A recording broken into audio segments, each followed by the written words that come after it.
Eu apertei aqui no botão, mas achei que ele tinha aberto. Agora abriu, né? Pode falar. Deve estar nessa sua bolsa aqui, não tá? Pode pôr. Eu tirei de cima da cama para ele deitar. Ela tá aí? Eu falei para vocês que a Luíse estava tentando entrar, mas desapareceu o pedido dela para mim. Então, se ela comentar com alguém, ela pode pedir para entrar de novo, tá?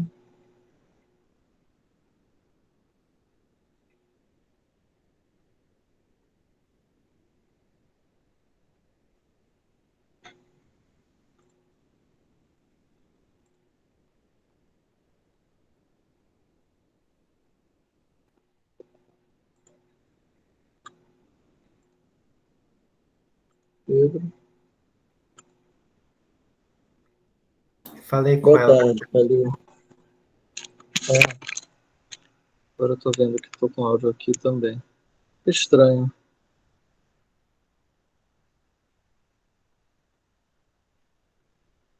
Vocês estão ouvindo meu áudio uma vez só, né? Acho Sim. que alguém abriu o áudio rapidamente. Tá. Alguém perguntou se eu estava bem. Eu não estou muito, não. Passei a noite sem luz hoje. Então a minha dor de cabeça tá lá nas alturas. A consulta com o otorrino estava marcada já. Não foi por causa dessa dor de cabeça, sabe? Mas tem a ver com dor de cabeça.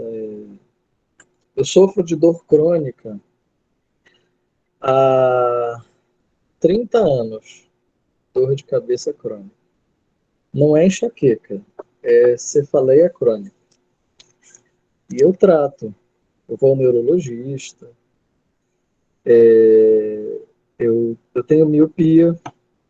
Eu, na realidade, tinha quase 8 graus de miopia. Operei os olhos. Operei os olhos há uns 10 anos, quase. Então, eu zerei o meu grau de miopia, só que o meu olho ele tem a deformidade típica da miopia, né? Então, eu posso ter, a qualquer momento, um retorno da miopia. Tomo, Marlon, tomo. Eu uso todo dia topiramato 100, uso desvenlafaxina, não lembro a dosagem, que eu comecei a usar agora. Eles são medicações em que o uso neurológico para todo dia, todo dia. O uso neurológico para o auxílio da diminuição da dor crônica é o segundo uso, né? Por exemplo, o topiramato, eu não lembro se ele é um ansiolítico ou um anticonvulsivo, mas ele também é usado para dor crônica. Então, eu uso para tratamento de dor.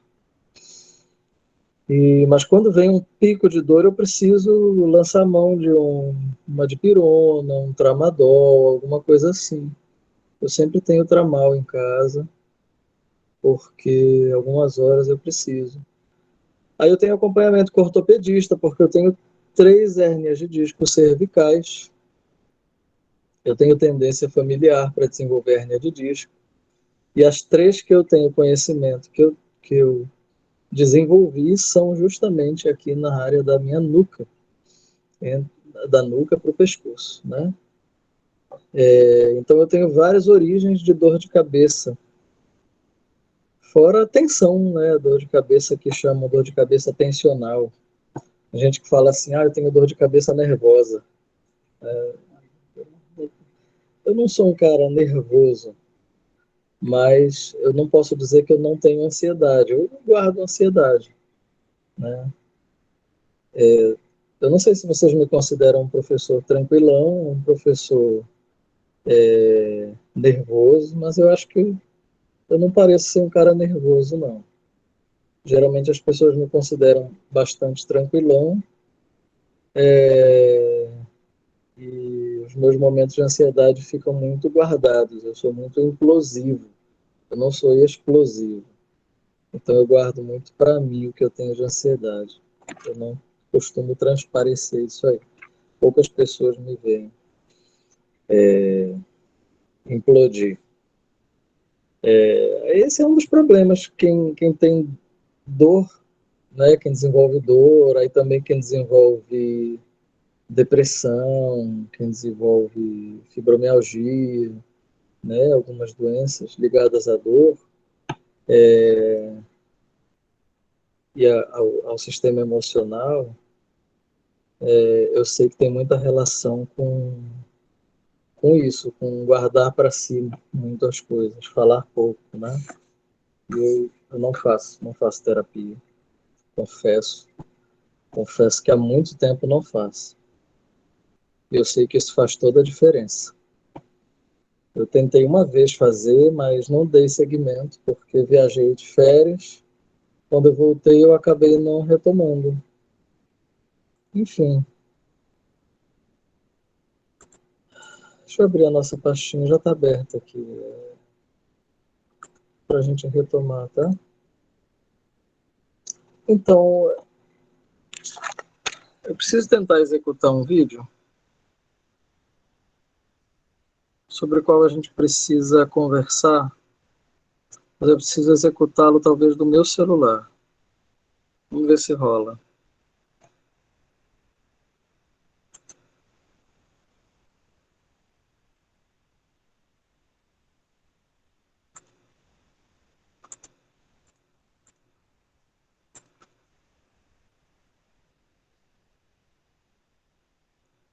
Dois.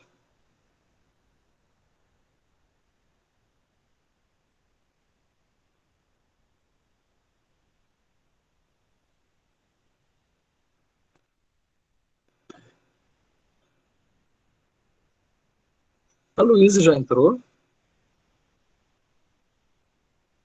Você está aí, Luísa? Luíse. Ela tá aqui sim, professor, nas Ah, pessoas. beleza.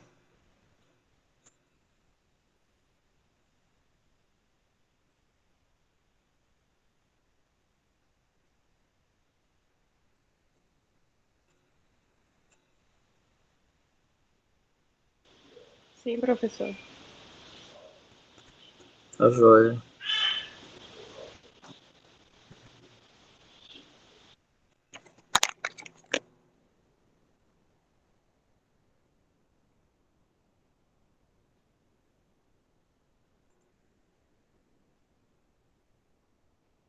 Eu acho que.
Certo. A única opção que eu encontrei para a gente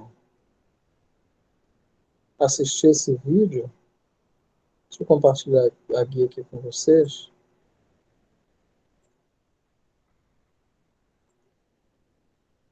A gente assistiu uma versão que tem dele cortado. Vamos ver como é que ele vai ficar.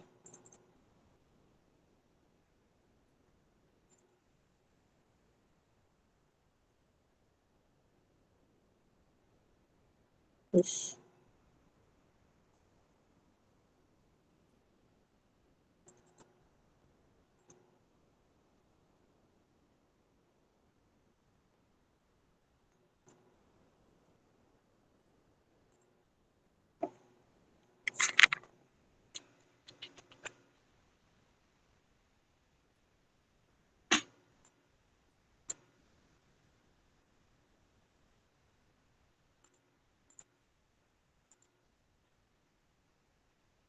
Tá completamente sem áudio, né? Sim.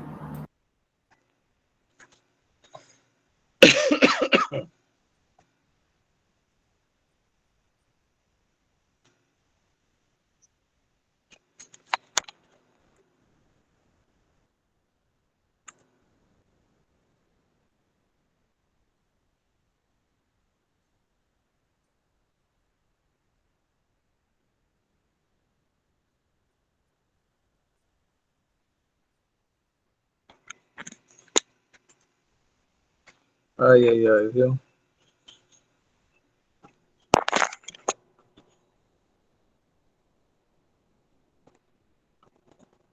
Patrick, entrando.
Nada de áudio de novo, né?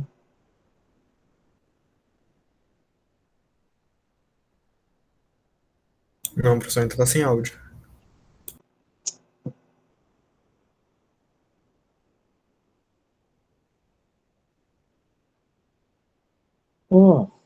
Tem legenda. Vamos assistir sem áudio?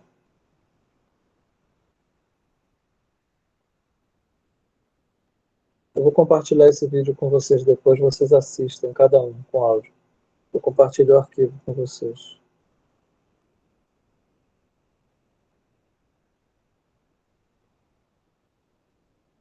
Talvez eu possa até comentar durante o vídeo.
É engano meu.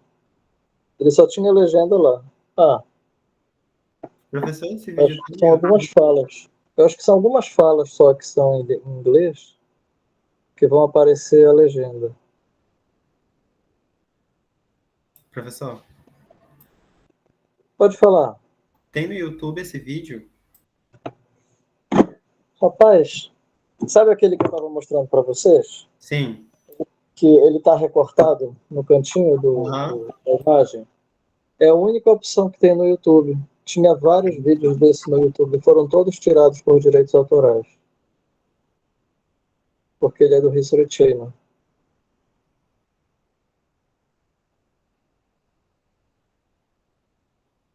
Só que eu tinha ele baixado já de anos atrás. Mas esse vídeo tá com áudio no seu computador? Tá, Assim, o senhor pode enviar o link agora mesmo, sei lá, numa pasta do Drive, aí eu posso colocar aqui no meu computador e vai sair com áudio.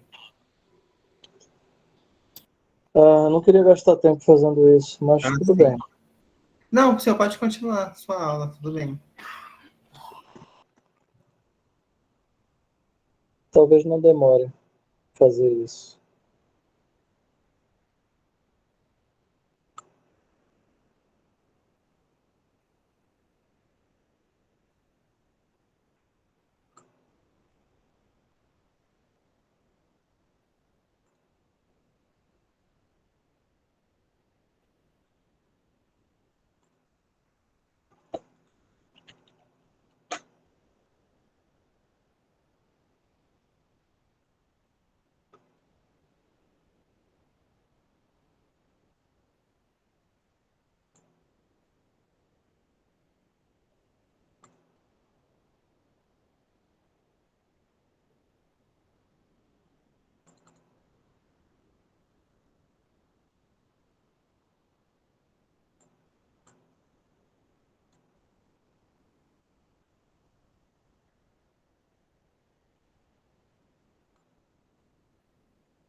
Aqui está dizendo que 1 minuto vai ser feito.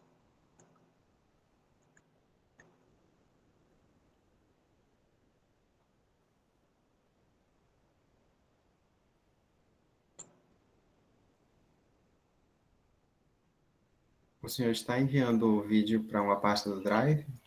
Isso. Ah, sim.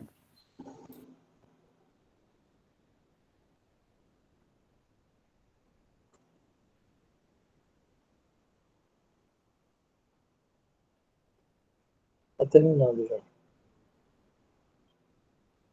Aí, quando o senhor for compartilhar, o link o senhor tem que deixá-lo aberto, porque senão eu não vou, eu vou só poder assistir se eu enviar uma solicitação para o senhor. Aí, na hora de enviar, o senhor pode clicar em enviar para qualquer pessoa que tiver o link, pode abrir. Acesso à internet. Vai estar assim. Tá bom, já está assim. Vou jogar para todo mundo aqui.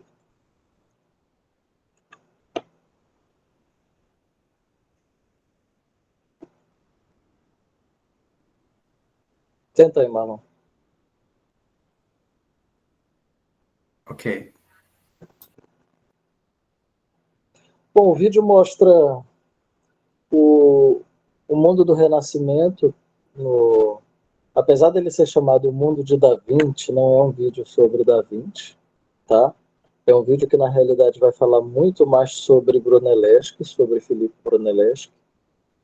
E ele mostra um momento importante, que é quando Filippo Brunelleschi surge. Ele é um arquiteto jovem, ele é um arquiteto que tenta, que concorre ao concurso das portas da Catedral de Florença, perde, e aí ele vai fazer uma viagem pela Europa de conhecimento das, das ruínas da cultura clássica, né? E quando ele retorna dessa viagem, oi, Marlon. Professor, Pode abrir. eu posso já compartilhar a tela? Pode, por favor, que eu estou aguardando. E quando ele retorna com um repertório muito novo, muito rico. O que se praticava até o tempo de Brunelleschi era uma arquitetura ainda muito ligada ao medieval. Então, o Brunelleschi, em seguida, ele faz uma proposta para a cúpula da Catedral de Florença. Ok, pode deixar em pausa. Já vi que vai dar. Ele faz uma proposta para a cúpula da Catedral de Florença que não é aceita, porque ele é um arquiteto muito jovem. Deixa eu tirar isso aqui, porque não deu certo usar. Eu achei que usar o som do Bluetooth ia ajudar em alguma coisa, mas não resolveu. Porque ele é um arquiteto muito jovem. E por outras razões também. Tinha um cara muito mais famoso que ele, que tinha ganhado já o concurso da Porta, tá? Mas ele é o único cara que sabe executar. Ele é o único cara, ele é a única pessoa que sabe executar uma cúpula daquele tamanho, naquelas dimensões, e no final das contas ele é o contratado para fazer a cúpula, para fazer o domo, né? Vocês vão ver ser chamado de cúpula, de domo ou então de duomo, que é em italiano, da Catedral de Florença, que também é chamada em italiano de Firenze. Firenze.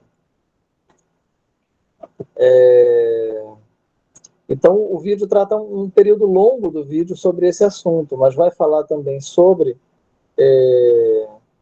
as cidades de Florença, Siena, Pádua, tá? E sobre como é que se dá o começo do Renascimento nessas cidades. Então, é um vídeo muito interessante que pega justamente esse período em que a gente estava falando na aula passada, né?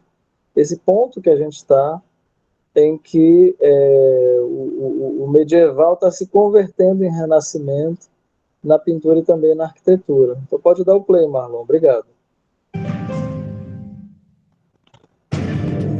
Após a Idade das Trevas, a Itália iluminou o mundo. Emergiu da sinistra e devastadora peste negra e trouxe inovações, arte e a glorificação do homem. Foi uma explosão de ideias brotadas das mentes mais esclarecidas de todos os tempos. Filippo Brunelleschi was the ingenio, the ingenious man. Ali nasceram algumas das maiores obras de arquitetura, arte e engenharia que o mundo já conheceu.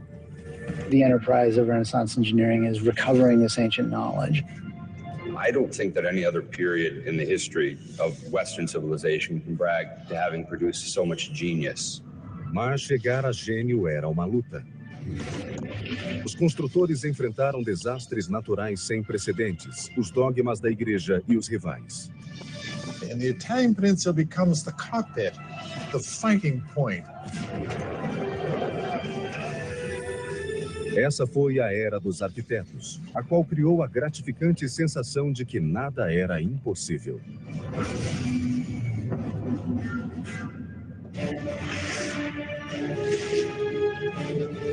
Construindo um império, o mundo de Da Vinci.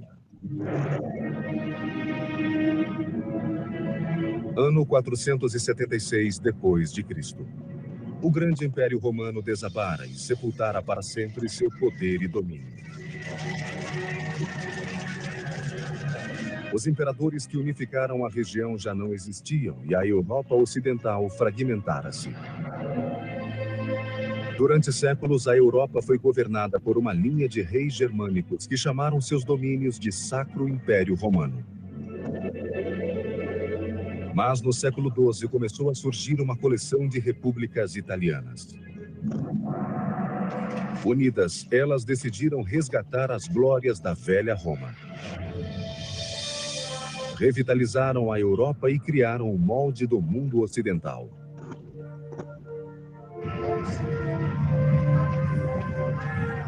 Hi, I'm Peter Weller.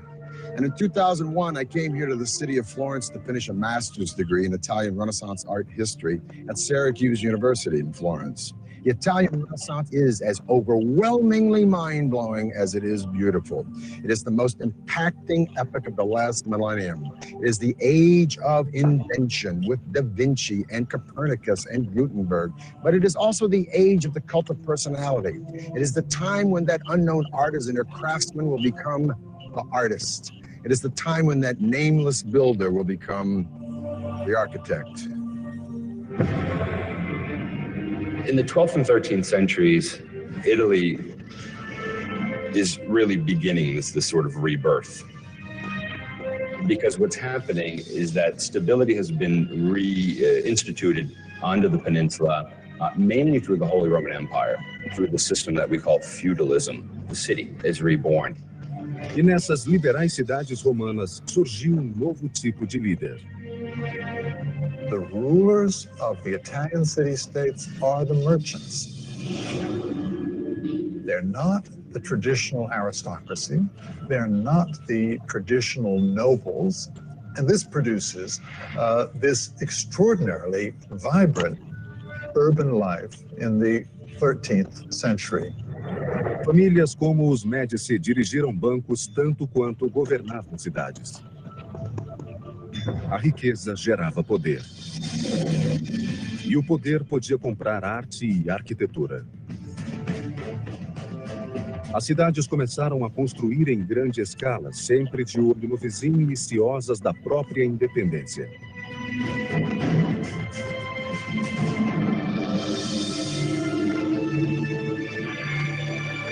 The foundation for the Renaissance is the city. Everything that happens in the Renaissance, from art, architecture, engineering, literature, all the things that go on depend upon the city. Uma ambiciosa cidade que buscava o poder era uma república florescente situada ao longo de uma importante rota de comércio entre a França e Roma. Seu nome era Siena. I come here to the Piazza del Campo once a year to witness that medieval harangue on horseback around here called Palio. 3 times around this Campo, 90 seconds of speed and violence on bareback horses. When the horses run, they pass this magnificent 15th century sculpted fountain called the Fonte Gaia by Jacopo della Quercia. Now today, when we turn on a tap, we just take it for granted that H2O is going to come out. But the Sienese needed this fountain because when they were making all this loot, prosperity begets a city jam-packed with people. And more people demands, as we have seen with Persia, with Carthage, with Rome, with the Maya, more water. Mas prover essa cidade de água suficiente era um desafio complicado. Siena doesn't have a river very close, so they had to find this water somewhere else. They thought they could find another way to go and search for water, and that way was building some tunnels underground. Escavando uma rede de túneis subterrâneos, chamados bottini, os engenheiros chegaram a fontes naturais e lençóis de água que havia na periferia. Aos poucos, a água chegava a esses túneis muito estreitos que acabavam em tanques. Mas escavar esses bottini não era fácil.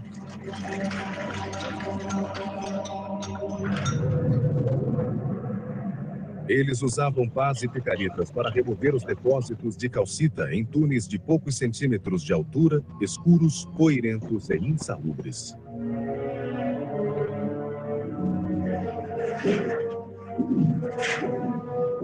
A bottino like this one would sometimes run for miles and miles, so the engineers had to know just where in the heck they were going. So every so often they dug a hole up to the surface, and these holes were called occhi, or eyes. It would give the engineer a sense of where the direction of the bottino would be, and if they were wrong, they could redirect the bottino.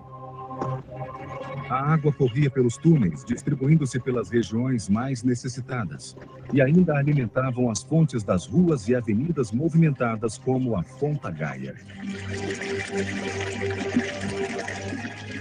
Now these channels had to be pitched at an angle ever so slight imperceptible to the naked eye, less than 1 degree, because if the water flowed too steeply, it would overwhelm the system.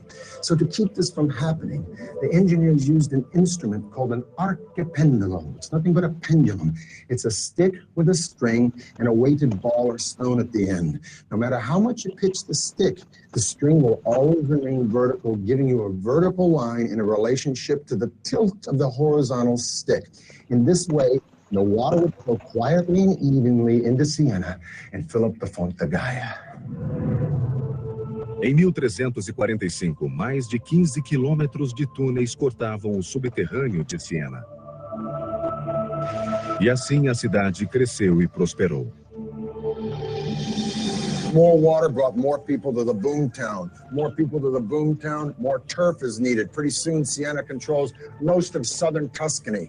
Now, this prosperity and this land encroachment, if you will, would seriously become the burr in the saddle to one of its neighbors.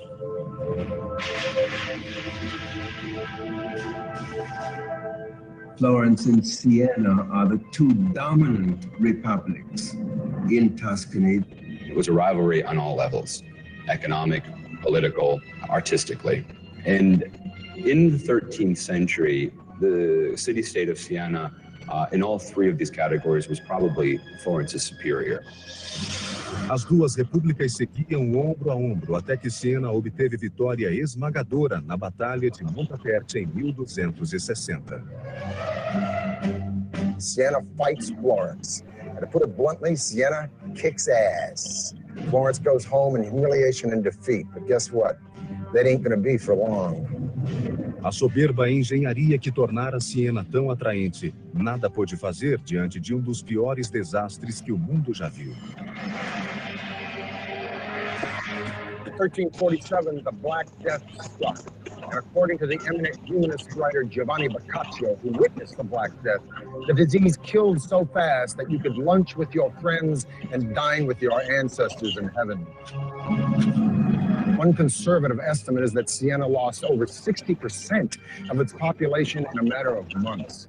One thing is for certain, after the Black Death, Siena would never be a major player again on the stage of early modern Italy. That singular event probably marks the end of Siena's role on a kind of international scene, and it also marks the beginning of Florence's rise to power. Siena fora mortalmente atingida e deixou a porta aberta para sua arquirrival Florença tomar-lhe o lugar e começar a escalada rumo ao poder e à glória. Lá foi construído um dos mais magníficos monumentos da modernidade, algo que ninguém havia sonhado construir. Nos séculos 13 e 14, as cidades eram centros de poder na Itália. Mas Florença criou um estilo único. A elite dominante florescia rica e culta. O homem e seu potencial ilimitado ocuparam o centro do palco. A revolucionária ideia chamou-se humanismo. Humanism, quite simply, is an interest in the ancient world. In Italy, all you had to do was look around at the ancient ruins and understand how great man had been in the ancient world. It was all there. If we could imitate that building, if we could take the principles of that building and apply it to our buildings, then we'd have something really remarkable. Quando a peste negra atingiu a Europa em 1347, Florença não saiu ilesa. Praticamente metade da população foi dizimada. Toda a região levaria mais de 50 anos para se reerguer. Mas seria uma recuperação que assombraria o mundo. Chamou-se Renascença, que significa novo nascimento ou revivência. Por toda a Toscana, uma elite privilegiada de famílias abastadas começou a encomendar projetos grandiosos a artistas vindos do povo. There is an appetite among those who survive to enjoy life, to do other things, to understand or to sense that the life is to be exploited in some way for those who are alive. Os Médicis de Florença, uma das famílias mais ricas da Itália, liderou o resgate da glória de Roma, restaurando-a em Florença e transformando a cidade em uma nova Atenas. The structure of patronage has changed. Patrons are using artists and architects to celebrate themselves. O exemplo central desse esforço seria a catedral, no coração de Florença. They've never seen a structure that looks like the one they want to build. Right? That's a matter of ambition, of idea. See that big old church behind me with that scaffolding on it? It's called Santa Maria del Fiore, otherwise known as the Duomo, or Cathedral of Florence. It was built by a guy named Arnolfo da Cambio around 1200s. But you know what? He was dead before it was ever finished. Arnolfo intended for the church to have a dome, but he's dead. So the church stands for a whole bunch of decades without any dome on it at all. Finally, in the 1400s, it's left up to a guy wearing a real genius suit named Filippo Brunelleschi to not only change the entire idea of building, to become an architect, make the entire field of architecture design.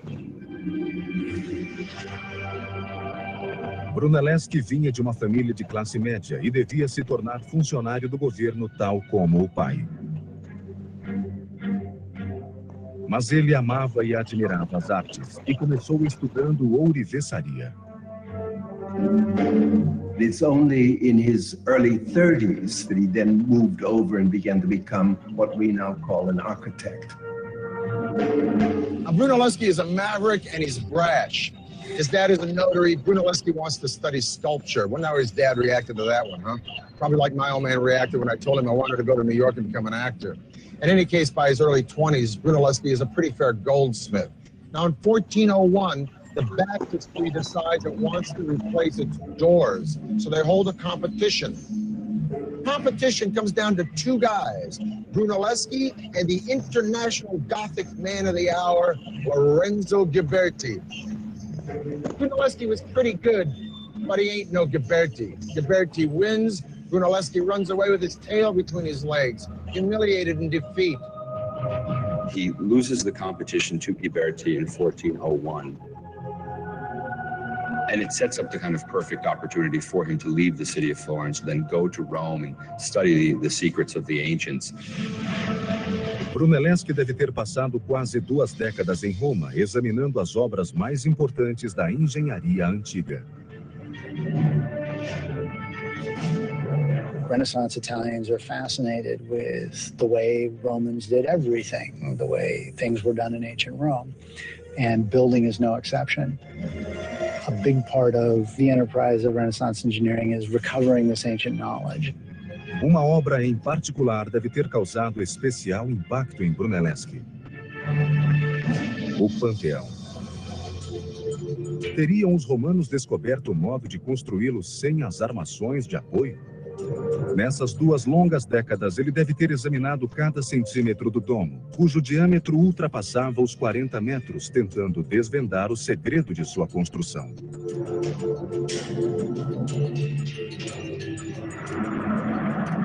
Quando voltou a Florença, Brunelleschi certamente trazia consigo a chave do domo romano.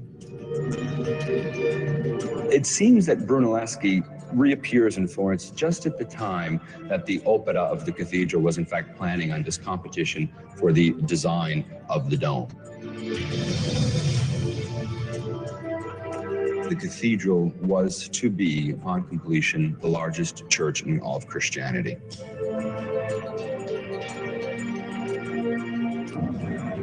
A catedral seria um dos grandes desafios da engenharia italiana. They were building it large to sort of show the world exactly how important the city was on all levels. The problem is that they were setting themselves up for a big fall. Diferindo dos demais arquitetos, Brunelleschi propôs um método que o expôs ao ridículo. Projetou o domo sem os tradicionais arcobotantes, nem apoios de madeira, nem armação interna. General public opinion was that Brunelleschi had gone very simply mad. they also began to realize that no one else seems to have any clearer picture of how to pull this thing off, and so they begin gradually sort of heed his words. Brunelleschi conseguiu seduzir os juízes com o projeto, mas para sua consternação, a comissão estipulou uma condição que ele julgou aviltante. It seems that fate would rear its ugly head because he would have to share that role with his nemesis, Lorenzo Ghiberti. Muitos estavam convencidos de que o projeto não daria certo. Brunelleschi não só teria de projetar o domo, como precisaria arquitetar a derrota do rival. A 7 de agosto de 1420, com o arquiteto supervisionando cada detalhe, finalmente teve início a construção do grande domo. What Brunelleschi decides to do is to construct not one dome, but two. A dome within a dome. Dentro da catedral, os fiéis poderiam apreciar a belíssima decoração interna do domo. Por fora, entretanto, o segundo domo tinha propósito mais funcional. He would use that second shell to protect the inner dome from rain, but at the same time to make the entire structure look more gonfia et magnifica, more swollen and magnificent. Para dar às cúpulas uma base estrutural, nervuras de mármore foram instaladas em cada vértice do domo octogonal.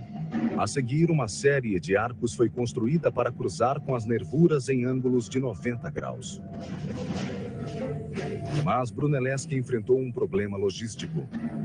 Achar um modo de içar várias toneladas de material a mais de 60 metros.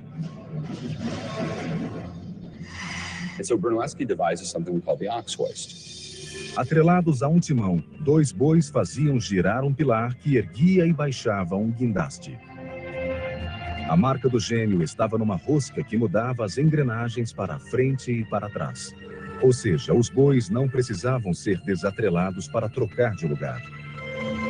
Ficavam andando na mesma direção tanto para erguer quanto para baixar o guindaste, economizando horas diárias de trabalho. Nessa tarefa foram içadas mais de 30.000 toneladas de material.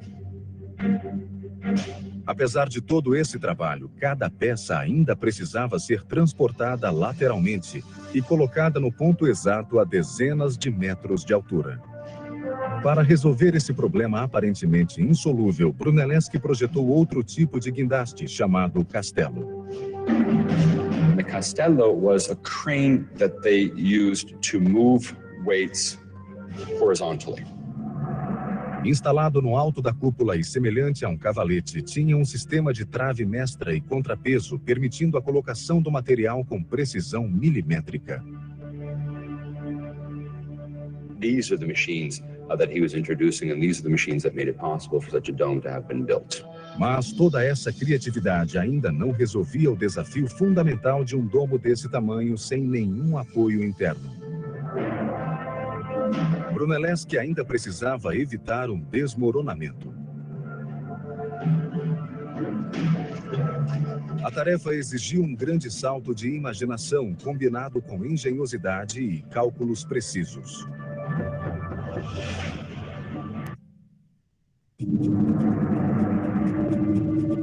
1420, Florença, Itália. O visionário arquiteto e engenheiro Filippo Brunelleschi foi contratado para construir o maior domo do mundo, a cúpula de Santa Maria del Fiore.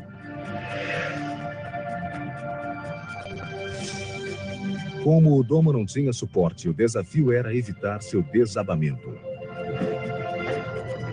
Now, it's one thing to invent a clutch and a flywheel, and you got the donkey only going in one direction, saves a lot of time, and then you invent a crane, it brings the stuff up high. But the more important question is, I'm standing on top of this dome, and how did Brunelleschi keep this sucker from caving in? Ele teria de manter os tijolos no lugar e ainda dar apoio à estrutura. A solução? Assentar os tijolos com uma técnica engenhosa com base em ângulos, fricção e justaposição. Brunelleschi comes up with this invention, if you will, from Rome, which they used decoratively, but we don't know that they used it functionally, of herringbone bricks. You have a short brick here that's sort of bookended by two long bricks, and subsequently you have weight coming down, and weight coming down, and then weight coming across, and then weight coming down, and then weight coming across. The whole point of this is that a herringbone pattern will displace the weight out and down instead of just directly down, where you might have collapse of your dome. Para resolver o problema oposto, isto é, o deslizamento para fora, Brunelleschi instalou correntes em volta do domo octogonal horizontalmente. They were going to construct these so-called catenae, or these horizontal chains that were intended to maintain the hoop stress or the lateral thrust of the dome. 5 correntes foram interligadas em intervalos regulares para suportar o domo e agir como contrafortes invisíveis. O tempo todo, Brunelleschi foi forçado a supervisionar a obra com um colega e rival, Ghiberti. Agora, com a ideia de instalar as correntes, ele viu a oportunidade de se livrar de Ghiberti.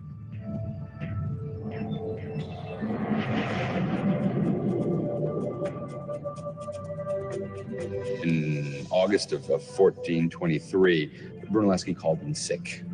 Ghiberti rather reluctantly then begins the direction of the placement of these wooden chains. And as soon as Brunelleschi heard that the process had begun, he miraculously recovers, inspects the quality of Ghiberti's work, and criticizes it publicly, saying they would have to undo everything he had done. Ghiberti retirou-se humilhado, e Brunelleschi foi nomeado chefe vitalício de todo o projeto. A 30 de agosto de 1436, após 16 anos de construção, o maior domo de alvenaria do mundo ficou pronto. Mas a carreira de Brunelleschi apenas se iniciava. Enquanto construía o domo, ele fizera experiências sobre perspectiva e proporções matemáticas. Embora seus projetos de estruturas parecessem simples e claros, havia muitos aperfeiçoamentos relativos a linhas e espaços. Uma de suas grandes inovações foi um conceito que até hoje é utilizado na engenharia: a perspectiva de um ponto de fuga.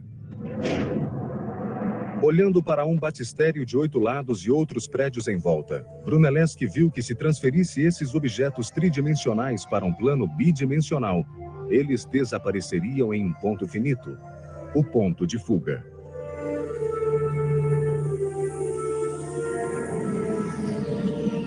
O tamanho aparente de um objeto diminuía à medida que aumentava a distância do observador. Essa ideia revolucionaria a arte dos pintores e arquitetos do mundo e faria aparecer a planta do engenheiro. What it does in architecture is change the game all the way through Frank Lloyd Wright and to Frank Gehry today. Because architecture is no more just building. It isn't figuring it out in the dirt and saying, hey, if this wall is that long, we got to make the spire that high. Now they can deduce it and put it on paper. It's no longer the builder who's in control, it's the architect. Before Brunelleschi, most projects were based on approximate models. This would come to an end when Brunelleschi began this practice of what we call paper architecture, and that is clearly indicating what his plans were, and then begins the sort of modern tradition of architecture today. Os novos projetos de Brunelleschi foram testados em 1442 na construção da Capella Pazzi. Now, this building behind me is the chapter house for the Church of Santa Croce, a Franciscan church. It's called the Pazzi Chapel. I'm going to talk to a man I'm a little nervous talking to. He's one of my own professors from Syracuse University, Dr. Rab Hatfield, and he's going to explain why this chapel is distinct from what Brunelleschi was doing before this. Let's go look on the inside. Let's go see them. It's all about relationships. And he's trying to figure out an arrangement of all of these pieces so they all fit together perfectly, just the way the bones all fit together in your body. Right. Your Renaissance architect, thanks to the invention of scientific perspective, where they learn how to represent space, and it's Brunelleschi who invents this, learn to see things in 3D, learn to imagine things in 3D. Rather than flying by the seat of your pants, you start with a concept and you follow the concept to its fruition in perfection. And I think you get a very good sense of that. Yeah. I mean, that's spatial magic. As inovações de Brunelleschi em técnicas de projeto e construção foram imitadas pelos arquitetos durante séculos. Mas uma nova era nascia junto com o arquiteto. As regiões vizinhas retomaram as velhas rivalidades. Os artistas que viraram arquitetos e engenheiros iriam voltar-se para outro serviço público e usariam sua mente criativa na arte da guerra. 1459.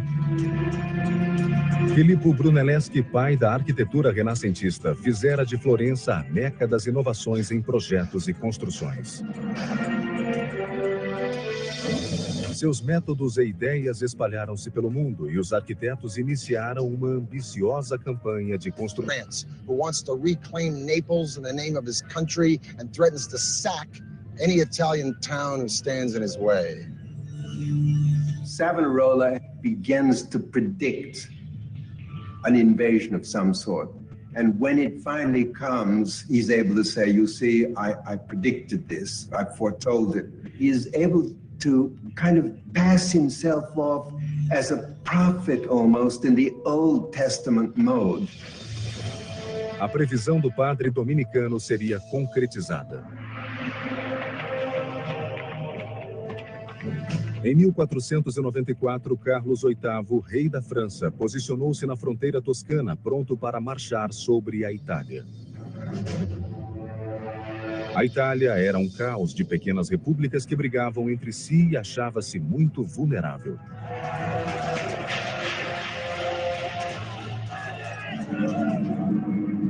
Os construtores que haviam criado monumentos para exaltar a humanidade poriam seus projetos a serviço da guerra nessa nova etapa. There is no such thing as a trained military engineer. And so it is that your greatest architects of the Renaissance, although sometimes they probably started out knowing nothing about it, were called upon to design the fortifications of major Italian cities. Inovações e tecnologia avançada estariam agora a serviço do exército. A arma favorita de Carlos VIII era um potente canhão. Diante dele, as muralhas se desfaziam em pó. The cannon became much more reliable and also able to launch a projectile that was much larger, heavier, and to launch at a further distance. And so Charles VIII brings these cannon with him over the Alps, and it becomes immediately clear that he can knock down virtually any fortification that he chooses. And this is a terrible thing. I mean, this is a crisis, right? Because all of a sudden you can't hold them off. As muralhas medievais, altas e esbeltas, eram facilmente destruídas pela força dos novos canhões. Elas não mais ofereciam proteção. Eram tão obsoletas que não aguentavam o peso do armamento que seria usado contra os invasores. The new cannon had strong percussive powers. You could not put a new cannon on the old medieval wall and fire it, because it would shake its own wall down. Os engenheiros italianos projetaram muralhas mais baixas e espessas que aguentariam o armamento e resistiriam às temíveis balas de canhão. This new wall will resist, in fact, these larger guns because it can absorb the impact of the larger projectile. Os engenheiros também mudaram o formato das muralhas que cercavam a cidade. Military engineers develop an angled wall. As defensas, ou muralha em formato de estrela, mantinham os atacantes à distância, pois os ângulos escondiam os artilheiros e lhes davam ampla visão. The cities become star-shaped, and you have the development of these large star plans with angled bastions that project from the city walls with their flanking coverage on either side. The angles create a series of faces. The faces are very important because the different corners of the city can, as it were, protect one another. O bastião tornou-se o novo modelo de fortificações defensivas, despertando o interesse dos comandos militares de toda a Europa. Logo, porém, a atenção se desviaria de Florença e da Toscana para um novo poder que seria redimido através de monumentos gloriosos e obras de assombrosa arquitetura.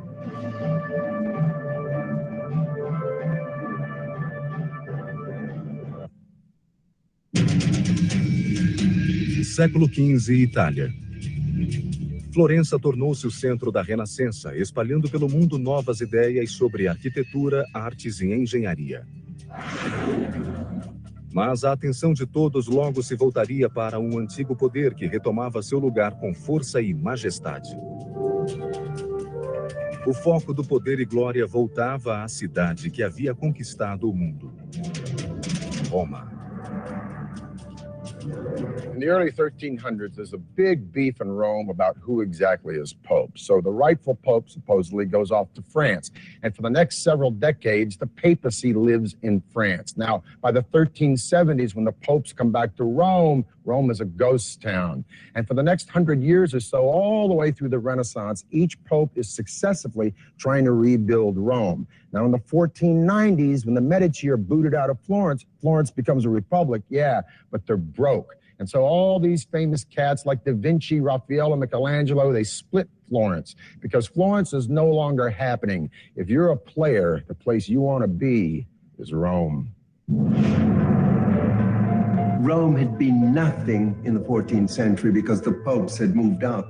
But they come back in the early 15th century, and from that point on, they began gradually to reorganize the papal state. Papa em particular desencadearia uma onda de revitalização e engenharia sem precedentes. Seu nome era Sisto V. Sixtus and the popes who come after him feel the need to turn Rome into an important and impressive capital city, the capital of Christendom. Sixtus V sort of took it upon himself to re-urbanize the city. Para voltar a ser o lar da Igreja Católica, Roma precisava de uma remodelação total. A tarefa de reformar uma cidade não era pequena. Primeiro, Sisto resolveu limpar as ruas de marginais. A cidade fervilhava de criminosos e o Papa simplesmente mandou reuni-los e matá-los. O passo seguinte foi restaurar os aquedutos, um dos maiores símbolos da engenharia romana. Quando a água voltou, a população cresceu e a cidade floresceu. As estradas foram pavimentadas e as ruas alargadas. A cidade explodiu em grandes construções. Mas Sisto não estava satisfeito. Ele tinha um plano para a cidade: fazer dela um reduto de desenvolvimento e cultura através de monumentos estonteantes. One of his particular practices was, in fact, to use the ancient Egyptian obelisks that had been brought to the city by the ancient Romans. These were military trophies that the Romans had brought back in ancient times and had erected throughout the city. We know today that there are more Egyptian obelisks in Rome than in Egypt itself.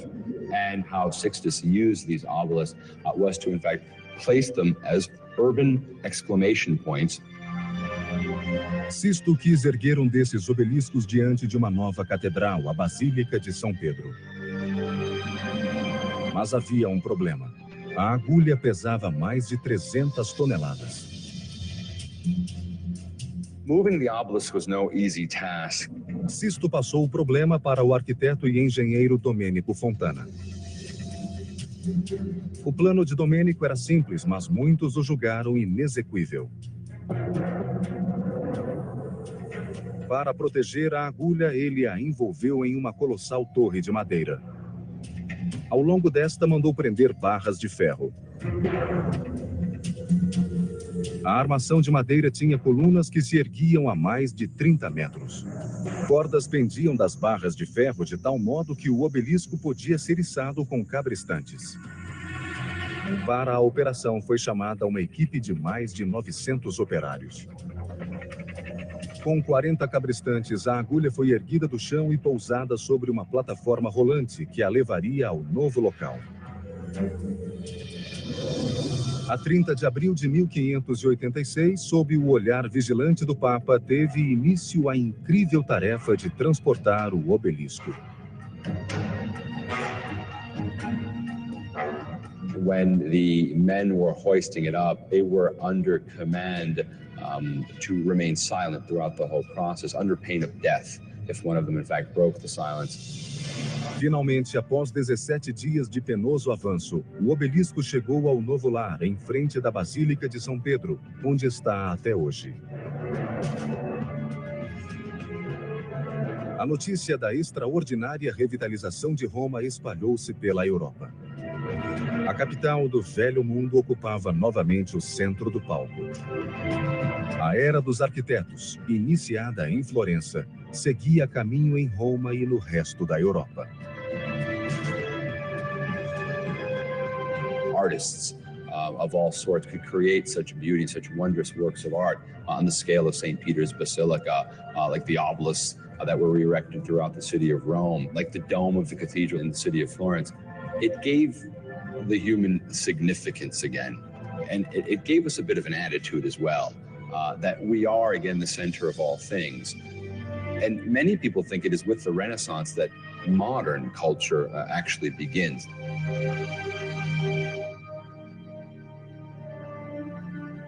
Bella Firenze, beautiful Florence. Well, it looks pretty bella today, but believe me, in 2001, when I was sitting in a freezing apartment down there in the Arno in the middle of the dead of winter, pounding out papers until 4 o'clock in the morning on Botticelli, it didn't feel so bella. Matter of fact, I was just about an inch from getting the bella out of here, going back to my day gig in LA. But I stayed and I got my degree. And I keep coming back here to Florence and Siena. I don't know, to be of service, to teach a field trip or two, perhaps to sit in on a lecture by one of these brilliant professors who lives here and runs around Tuscany trying to explain how the miracles of the artists and architects of Italy in this period did so much to pull us out of that dark age and illuminate the daylight of our modern world. For the History Channel, I'm Peter Weller.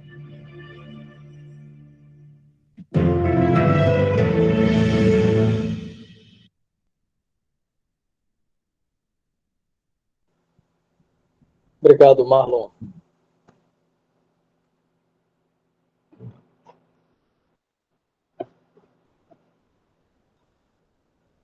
Beleza, gente? Vamos comentar o vídeo?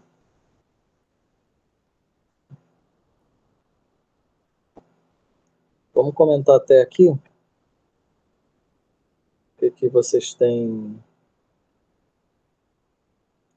de percepção?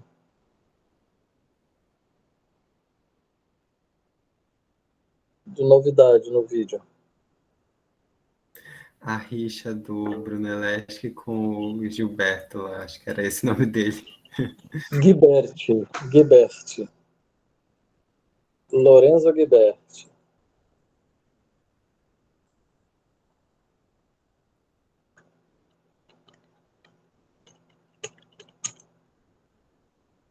Eu achei legal essas contribuições da arquitetura para a engenharia também, né? Porque, inclusive, a gente até estava conversando hoje sobre isso no grupo de arquitetura e engenharia, e é interessante ver essa contribuição e essa relação, né?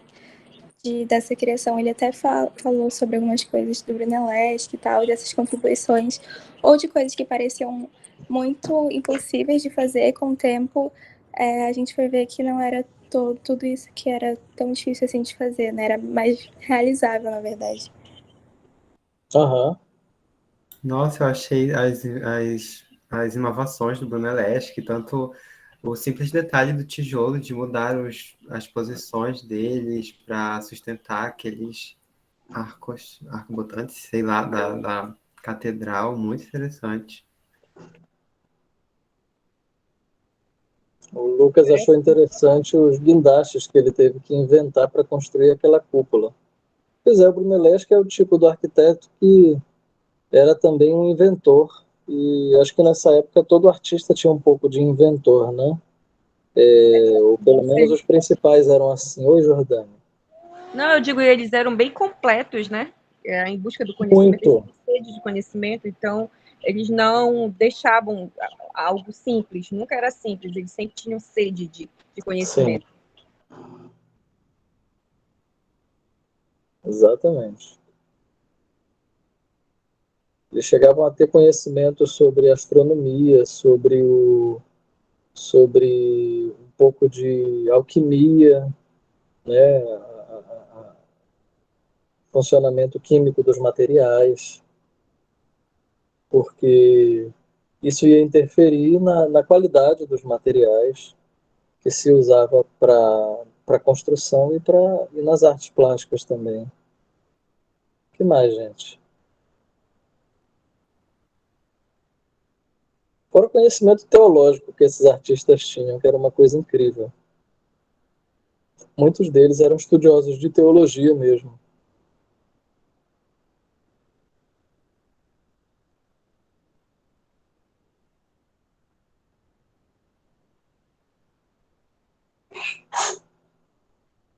O professor, achei interessante o formato das fortalezas, né? Acho que influenciou até o nosso alguns séculos. Nossa, com certeza. Em formato de estrela, os baluartes, os flancos. Acho que foi inventado naquela época, né? Com o vídeo retrator. Exatamente. Exatamente. Porque aí Portugal está nesse mesmo período, séculos 14, 15, 16, fazendo as grandes navegações, construindo fortificações na América, né? As nossas fortificações aqui na Amazônia vão ser construídas até o século XVIII, não é isso? Então, é exatamente a influência desse período. É conhecimento passado diretamente de lá para cá.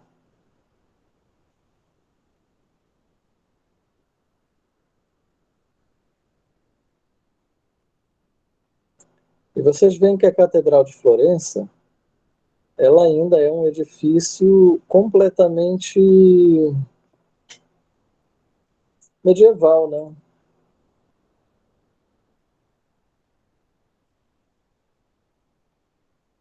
Ela ainda é um edifício completamente medieval.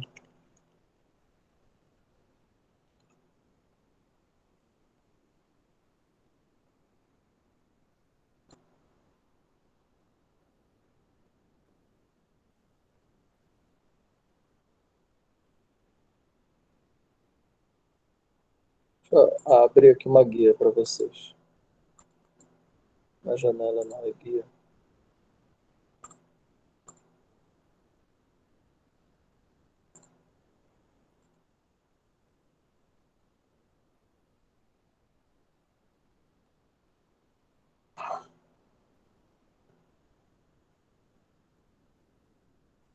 Então, olha como o desenho ainda remete completamente às catedrais medievais, né? Aos edifícios medievais. Ele já tem um excesso decorativo, que não é tão típico dos edifícios medievais.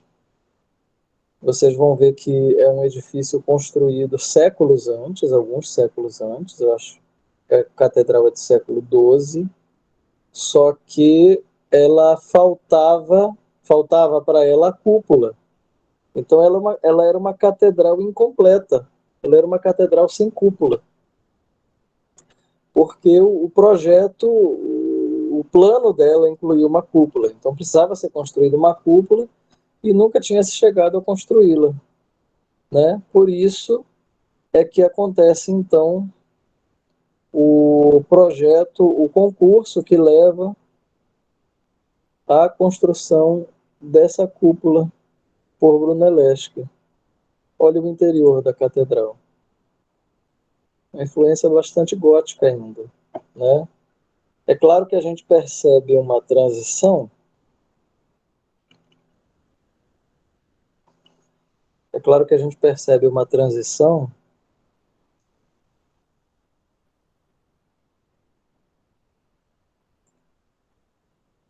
mas os traços ainda são bastante góticos. O arco é ogival, principalmente o arco ogival.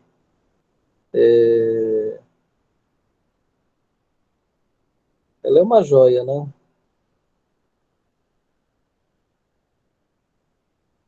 E a fachada principal tem essas rosáceas, né?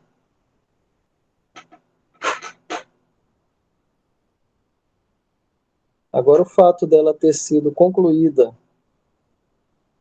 no período do Quattrocento, já por Ghiberti e Brunelleschi, leva à finalização da própria decoração dela ter recebido a interferência deles, o que nos permite ter dúvidas sobre o que é tão antigo e o que é mais novo. Achei interessante. Ah, sim, é o mesmo comentário do Lucas. O que mais, gente? Compartilhem aqui.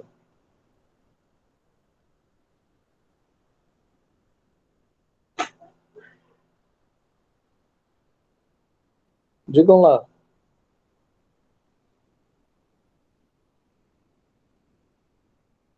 Vai ficar só nisso mesmo, né? Aí depois eu passo uma resenha para vocês fazerem do vídeo, vocês ficam desesperados. Coisa mais simples do mundo. Deixa eu abrir o cigarro aqui.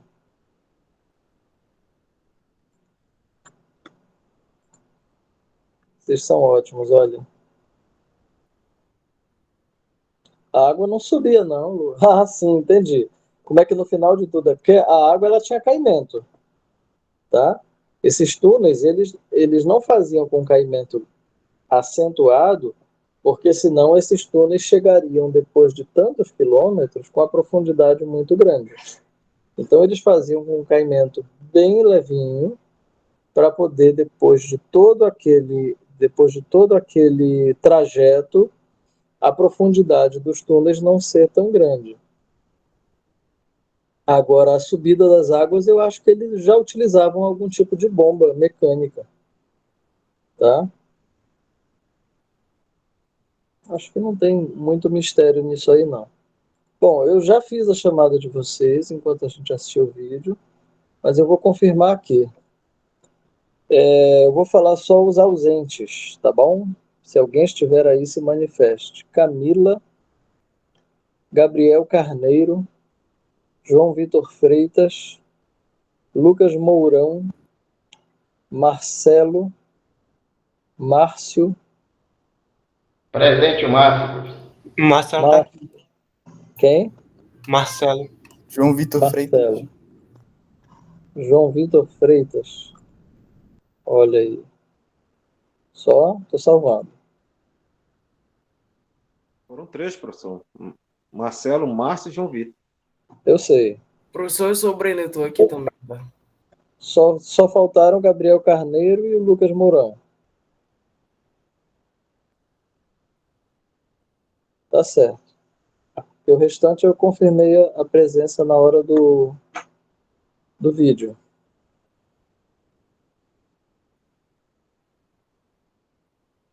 Então tá bem, gente. A gente vai ficar por aqui hoje, tá? E vamos se encontrar na quinta-feira. tá bom? Tá bom, professor. Boa tarde. Ok, professor. Boa tarde, Boa professor. tarde. Ok, boa tarde. Tchau, tchau. Eu não sei meu nome. Ou eu não entendi. Família. Eu não chamei seu nome, eu já tinha dado presença, não se preocupe. Ah, tá. Obrigada, professor. Nada.